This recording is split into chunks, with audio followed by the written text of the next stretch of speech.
บริจุล็อกน้องเอ้ยบริยุทธ์ล็อกเนาะลงเลยนะ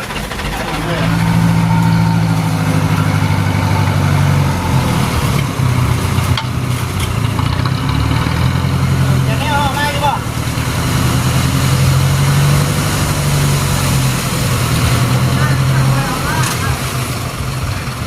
จัดแล้วเรียบร้อยยังบ่ได้เอามาต้องอย่างนี้จัดแล้ว พ่อขันมาได้ไงขันมาให้ผู้ได้ขอมากับผู้ใดเดี๋ยวผู้ใหม่เขาเอาไปได้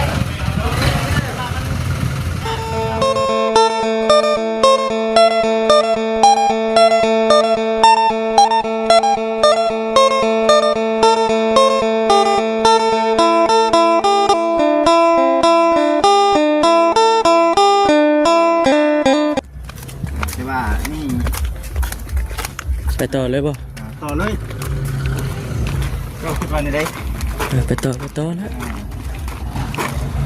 เห็นกลับมาพี่ ฮะ กลับมาพี่บ่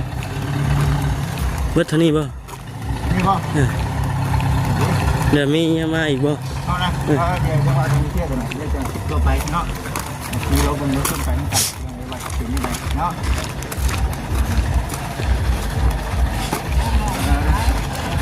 พอดีว่าทั้งมือจิตเองกับบ้านน้องสวยทองเนาะ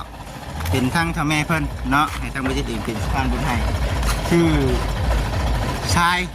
เนาะชื่อชายแล้วก็ชื่อปูนพี่น้องเลยเนาะ นี่ไปผมไป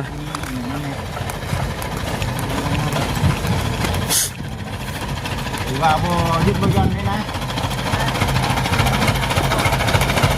เนาะสบายดี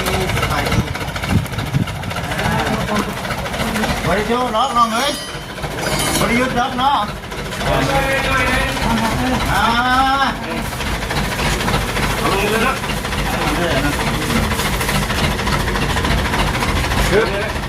ได้ไง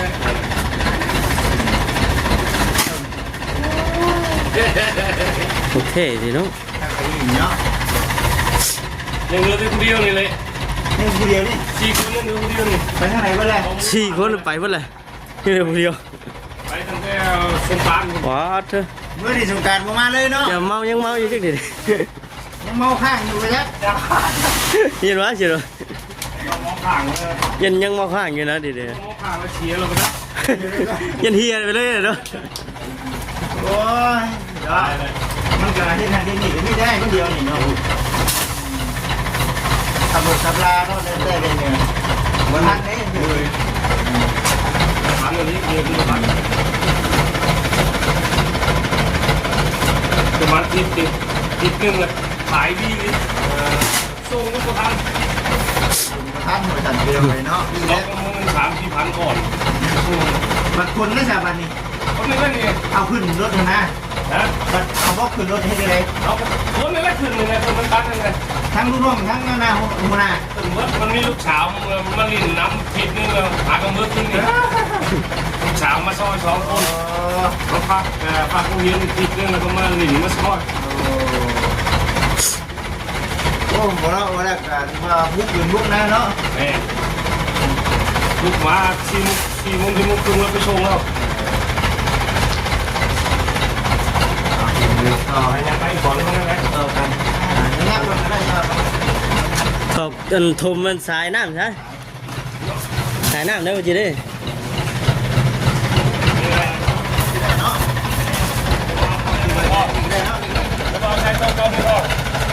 โถก็มาเลยทำไมนั่นแหละก็คุณพี่ไป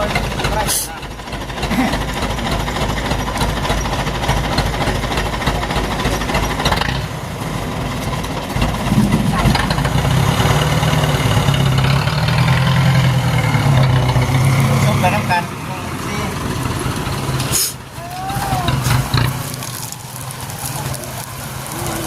อย่างแข่งอย่างเนาะ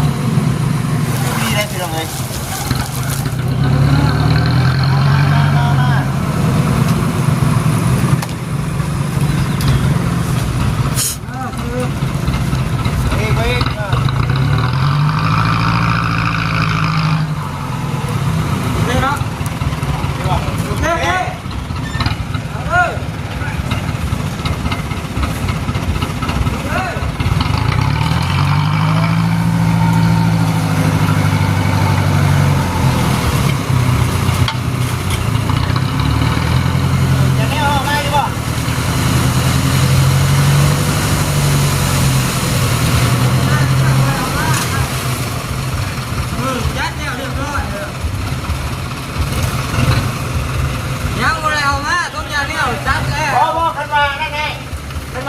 เข้ามากับผู้ใดเดี๋ยวผู้ใหม่เขาเอาไปได้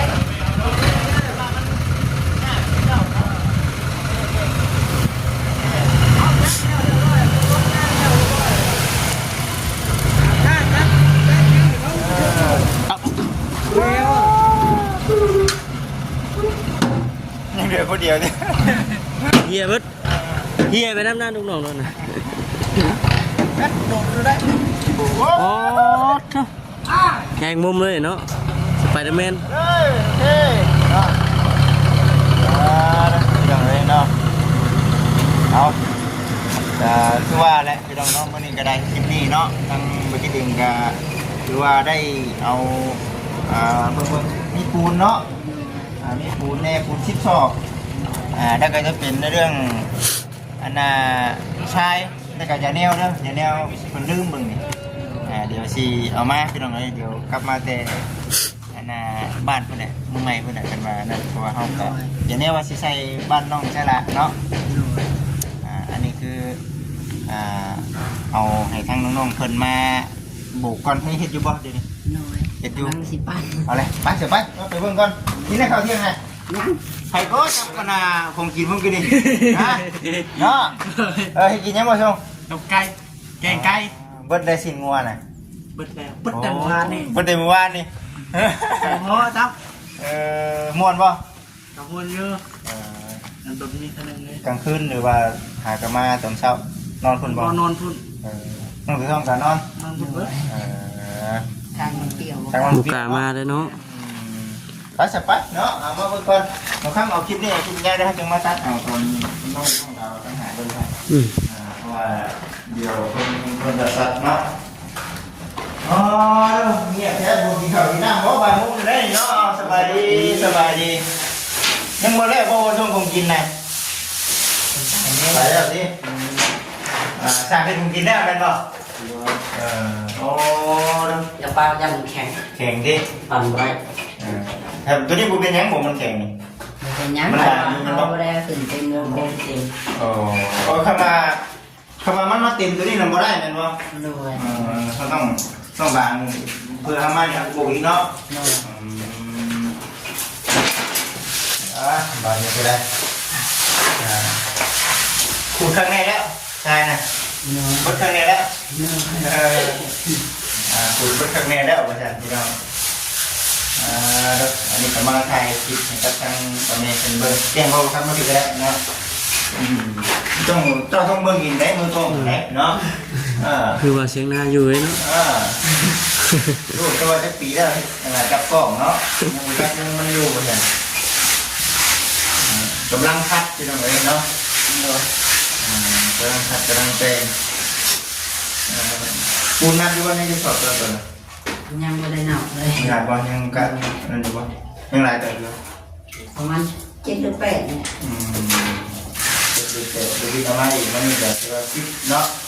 คิดแต่ตัวทั้งไปเฮ็ดไปเป็นยังไงก็ได้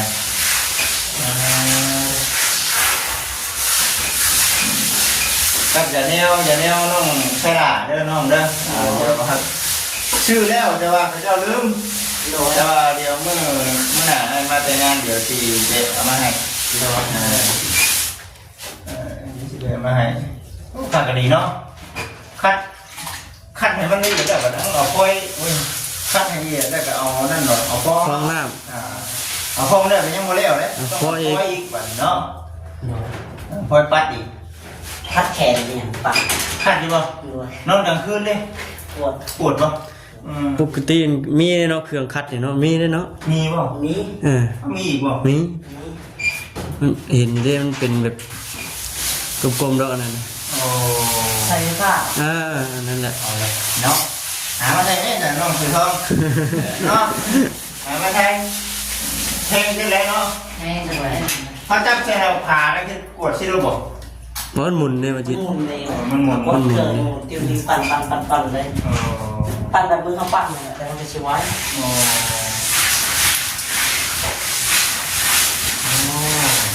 เนาะเลี้ยวฝ่ายเนาะถ้าว่าบ่ได้เอาทายมามื้อนี้ก็สิได้ต่ออีกบ่ถูกบ่ได้เอาทายมาหยุดบ่โอ้ ทางนี้กันว่า ขามีวงกลมนี่ว่าเห็ดจ้ำเสาขานี่ยังไม่อยากพอกันเลย เห็นปะโอ้ขนาดยิงมาอยากโซ่ได้ประชันนี่พี่น้อง มันขามีวงกลมนี่ไม่ได้บอกจ้ำทำเพราะว่ามันหนาเลย มันหนาบ่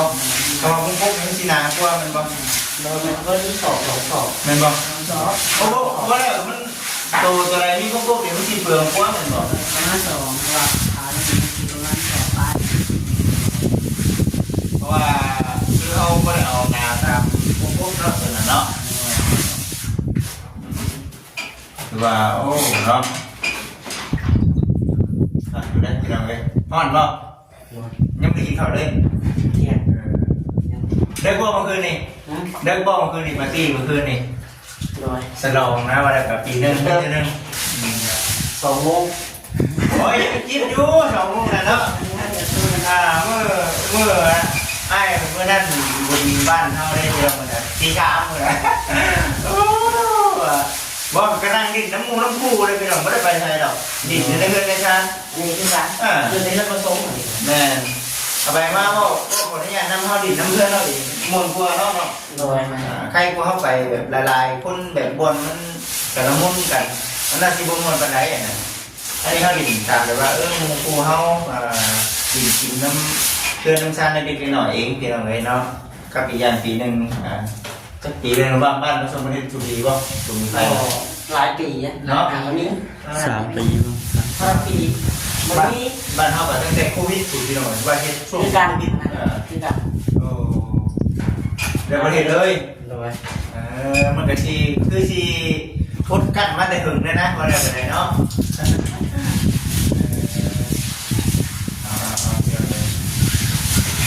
ดีประมาณนี้แหละถ้าจะแบบนึงตรงไปอาทิตย์เขาได้หนึ่งเนาะมันได้ค่าเรียกหรอวะค่าเรียกนี่คนเฮงแล้วเนาะ เขารถใจไม่ทำแล้วเลยยาลูกแข่งมันก็ปั่นไรอะไรเนี่ย ยากเลยเนาะเป็นบ่ยาก เอาประเภทนั้นมาทำ เขาสิได้ใช่มันหลูบันบ่ได้บ่ ได้มันเมื่อย มันเมื่อยเลยเนาะ แห้งลอยลอยมันแข็งเด้ มันแข็งเนาะ ลอยปั่นอยากลงดิใครทำนี่พอดีไปเอามาได้ ใส่ตัวมันปั๊บแล้วมันเจอเท่าจะให้ขาดเด้อ โดย มาคุยกันก่อนคุยกันไปคุยกันหน่อยคือว่าอะไรได้ดับข่าวดีในเรื่องปูนเนาะเก่งบ่ครับพี่ได้แต่เก่าเนาะในเรื่องปูนปูนกับทรายเนาะรายการมานี่ในเรื่องบ้านของน้องตัวทองเพื่อนเนาะไปเอาพากันเป็นนางนาเพื่อนปูนด้วยไปนี่ซิปแล้วเนาะเป็นซิปแล้วไปลองไปสอบก็อันนี้เนาะซิปสอบแล้วก็ทรายคนขูดเบิดนะจนซิปโบเดือยังได้พูนเนาะนี่เดือแต่ชีวิตนี้เล็กไปหน่อยคือว่าเอาคักเอาเนี่ยเลยได้พี่น้องเลยคือว่าช่วยกันประหยัดอยู่เนาะกับทางบ้านนากับทางผู้ใหญ่เพิ่นมาได้ก็ได้ทางนี้เพิ่นก็ช่วยออกเงินออกคำให้ทางออกเพิ่นทำดูค่ะจุดต้น9ผู้ดี19 สอบเนาะ โดย พี่น้องเลย19 สอบนี่ก็ถือว่าพักไปเนาะว่าสิเป็นเท่าไรไปนั่งอยู่นี่ก้อนทางบันนี้ก็ได้คุยกันยาวๆเลยพี่น้องเลยคลิปนี้ก็ได้เนาะคุยก็ได้รับเนาะก่อนจากทางผู้ใหญ่เพิ่นนั่งขึ้นจุ๊บเพิ่นงามก่อนนะเนาะได้บ่ครับ ได้อยู่ นี่ก็ได้เนาะเอาสีเตมาใช้รถพี่น้องเลยเมื่อยบ่ ธรรมดา ธรรมดาเนาะ โดย ทั้งเกี่ยวไปอยู่ไหม มันเข้าบ้านใหญ่ กับวันใหญ่พังเบิ้งว่าสีพ่อหรือบ่พ่อเนาะในเรื่องชายเขาแต่ว่าเขากับเฮ็ดไปก่อนพี่น้องเอ้ยซ้ำนี่ก็ถือว่ากู้เติมหนึ่งได้ซ้ำนี่เนาะเผื่อว่าดินชายนี่บ่คิดว่าเบิดคือสิได้หลายพาเติมแล้ว โดย เผื่อๆจะว่าสิ เจอสิโพเจ้า อืม ทั้งในทั้งนอกเนาะ ทางในเรียกว่าได้เนาะว่ายังอยู่ เด้ยังห้องตัวนั้น ยังของน้ำแน่อันนี้ก็เบิ่งไปเด้อพี่น้องเด้อเนาะหาเบิ่งไปเบิ่ง บ่พอกันยังหน่อยหนึงนี่นะ เบิ่งน้ำกันเนาะจังไดก็คือเว้าแน่หั่นแหละทางแม่เพิ่นก็ติดตามเบิ่งอยู่เด้อน้องเด้อเนาะ โดย เพิ่นก็เบิ่งอยู่เนาะหาเป็นจังไดมาจังไดก็ได้มีแต่ว่าดีใจให้แหละเฮาเองก็ได้เนาะ โดย ที่ว่าทางเจ้าแม่เป็นคิดเห็นพี่น้องเลยเนาะอันนี้ยังบ่แล้วว่าซั่นอันนี้ยังบ่ทันมีอันนี้ยังบ่ทันพอทางเจ้าแม่เพิ่นก็เอามาใส่เด้อลูกเด้อเนาะ โดย พอให้มันขยับไปอีกว่าซั่นหั่นนะพอให้มันคืบหน้าไปอีกอันนี้ก็ถือว่าเบิดคักเบิดแน่ดีไซน์เนาะเอาคักเอาแน่พี่น้องเอ้ยมีแต่สีสันประมาณนั้นแหละเดี๋ยวใช้ทางน้องจะต้องขอบคุณทางทางแม่เพิ่นเด้อน้องเด้อทางแม่เพิ่นที่ว่าจะช่วยน้องตั้งแต่ต้นจนฮอดปัจจุบันนี้เลยน้องเอ้ยเนาะน้องเอ้ยมาก ราบขอบคุณทางผู้ใหญ่ใจดีที่ฝากเงินมาซื้อทรายซื้อปูนให้น้องสีทองก็ขอให้แม่อยู่ดีมีแห้งความเจ็บไม่ให้ได้ความไข่บ่ให้มีแม่ปรารถนาสิ่งใดก็ขอให้แม่ได้ดังปรารถนาแม่ให้ลูกมาสันใดก็ขอกลับไปหาแม่ร้อยเท่าวันเท่าเด้อซ่ากราบขอบคุณทางวาจิตและวาคำที่มาเป็นสะพานบุญในน้องสีทองก็ขอให้วาจิตอยู่ดีมีแห้งวาจิตไปทางใดก็ขอให้วาจิตเดินทางปลอดภัยวาจิตเฮ็ดงานสิ่งการใดก็ขอให้วาจิตเจริญในสิ่งการงานเด้อซ่า จะถูกเนาะน้องมือเอาพี่น้องเอ้ยคือกันเนาะตั้งจิตตั้งใจที่จะงานมีเทือนที่สั้นให้มันเร็วไวๆเนาะคือว่าสมกับทางผู้รักผู้ใหญ่เป็นช่วยอันนี้ก็ถือว่าสู้ๆเนาะพี่น้องเอ้ยพูดแล้วพี่น้องเอ้ยรอติดตามรับชมต่อไป FC หลายๆท่านเพิ่นก็ว่าโอ้ยบ่จิตเอ้ยว่าซั่นภาวนาให้กับบรรดาทั้งบ้านน้องตัวทองสำเร็จด้วยเด้อบ่จิตเด้อว่าซั่นได้ว่าตาม FC เพิ่นว่าเด้อเนาะหาบ่ผู้รักผู้ใหญ่เด้อบ่จิตเด้อว่าซั่นช่วยน้องตัวทองเด้อFC เพิ่นฮักเพิ่นเพลงเด้เนาะเพิ่นก็อยากช่วยอยู่แต่เพิ่นก็ช่วยให้กำลังใจสิช่วยเงินช่วยคำบ่ได้แต่ว่ากำลังใจนี่แหละเนาะผู้รักผู้ใหญ่เพิ่นช่วยแบบเพิ่นบัดโอ้เนาะทั้งน้ำใจทั้งเงินคำกำแก้วเพิ่นมอบให้สั่งมันเป็นเงินให้พี่น้องถือว่าบ่ธรรมดาเนาะต้องสั่งแก้วไปเฮ็ดนั่นที่แม่นบ่มันเข้าไปย่อเสาซอยเพิ่นได้บ่ยังบ่แล้วอยู่ได้เนาะคือสีประมาณนี้แหละจะเป็นไปแล้วก็พักเที่ยงกินข้าวก่อนทำไมเล็กหน่อยเขาจึงเริ่มต้นกันไหมเนาะไปสั่นพี่น้องเอ้ยเอาน้องเอ้ยมีแต่ว่าสบายดีทั้ง FC เด้อเนาะเอาสบายดีเนาะมาบ่คำไปวันนี้ก็ได้ไปเอาสีประมาณนี้แหละ โอเคฉันพี่น้องเนาะไปจบคลิปกันได้พี่น้องเด้อพี่ถึงอยู่ดีมีแห้งพี่น้องนะสบายดี